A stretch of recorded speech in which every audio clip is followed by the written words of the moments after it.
Christine Silawan adalah seorang korban pembunuhan di Filipina tahun 2019 silam. Gadis 16 tahun itu menghilang setelah pamit pergi ke gereja dan ditemukan keesokan harinya di sebuah lapangan dalam kondisi mengenaskan. Namun pencarian namanya menjadi terlarang karena kondisi mengerikan jasad Christine saat ditemukan. Karena wajahnya dikuliti sampai hanya terlihat tengkoraknya saja. Sebagian organ seperti lidah dan trakea milik Christine Silawan juga hilang.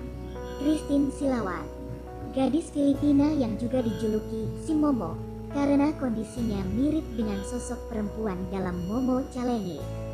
Pelaku adalah pria 43 tahun yang dikenalnya lewat Facebook dan telah ditangkap oleh aparat kepolisian. Namun 1 tahun menjalani hukuman. Pelaku ditemukan tak bernyawa di selnya. Nama lengkap Christine adalah Christine Lee Silawan. Berasal dari kota Lapu-Lapu, Filipina. Peristiwa itu bermula pada tanggal 10 Maret tahun 2019. Saat itu Christine Lee meminta izin kepada orang tuanya untuk pergi ke gereja dalam rangka ibadah. Namun Christine ternyata tidak kembali setelah pergi dari rumahnya tersebut.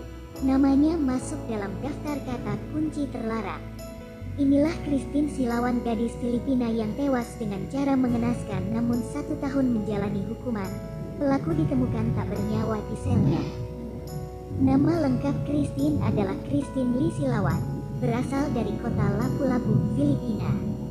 Peristiwa itu bermula pada tanggal 10 Maret tahun 2019.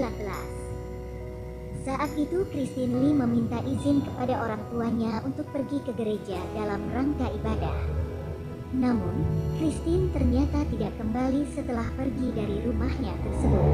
Kedua orang tuanya khawatir dan melaporkan kehilangan putri kepada kepolisian.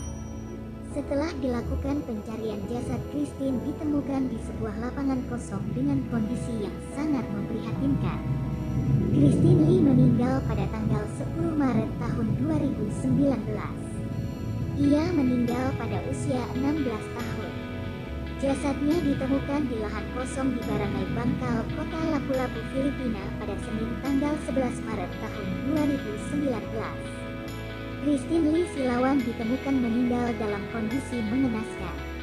Dia setengah telanjang dengan wajah dikuliti dan beberapa organ dalam hilang. Petugas menemukan setidaknya terdapat 20 luka tusuk di tubuh Christine. Kematian tersangka korban tidak membawa keadilan sejati bagi Christine Lee Silawan yang berusia 16 tahun.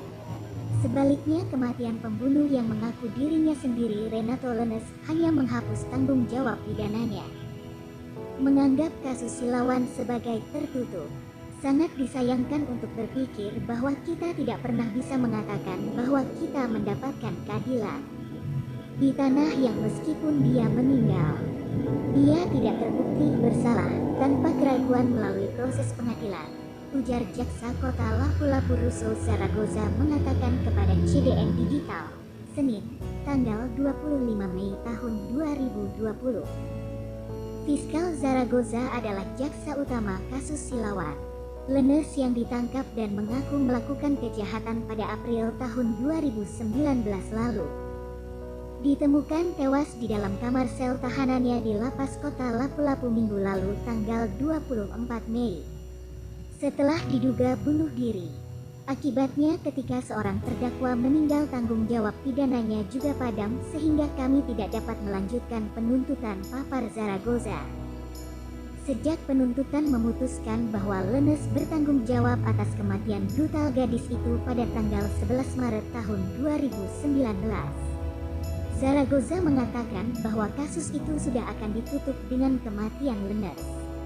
Sejauh kantor kami yang bersangkutan, kasus ini sudah ditutup sejak kantor kami memutuskan bahwa Lenes benar-benar bertanggung jawab atas kematian Christine Silawan, papar Zaragoza. Meskipun Lenes telah mengakui kejahatannya ketika dia ditangkap, terdakwa telah mengajukan pembelaan tidak bersalah selama dakwaannya Juni tahun 2019 lalu. Kubu Lenes telah mencoba untuk masuk ke dalam kesepakatan pembelaan, di mana dia akan memasukkan pembelaan bersalah dengan syarat bahwa kasus tersebut akan diturunkan ke pembunuhan, bukan pembunuhan.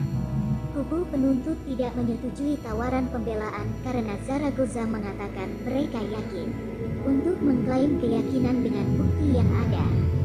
Sebelum peningkatan karantina masyarakat (PCG) karena penyakit virus corona yang menghambat proses pengadilan, jaksa telah menghadirkan satu saksi dari kepolisian untuk bersaksi bagaimana Lemes menjadi tersangka atas kematian Silawan. Selain akun polisi dan pengakuan Lemes sebelumnya, pasangan yang tinggal bersama Lemes dan beberapa tetangga juga termasuk di antara mereka yang seharusnya bersaksi melawan Lemes di pengadilan. Sebelum Lemes ditangkap, polisi Biro Investigasi Nasional Kantor Wilayah Pusat Visayas (NBICEVRO) juga mengamankan mantan pacar Silawan yang masih di bawah umur saat ditangkap. Namun, bocah itu akhirnya dibebaskan setelah panel jaksa membebaskannya dan mendakwa Lemes atas pembunuhan itu. Kasus ini juga sempat viral baru-baru ini di TikTok.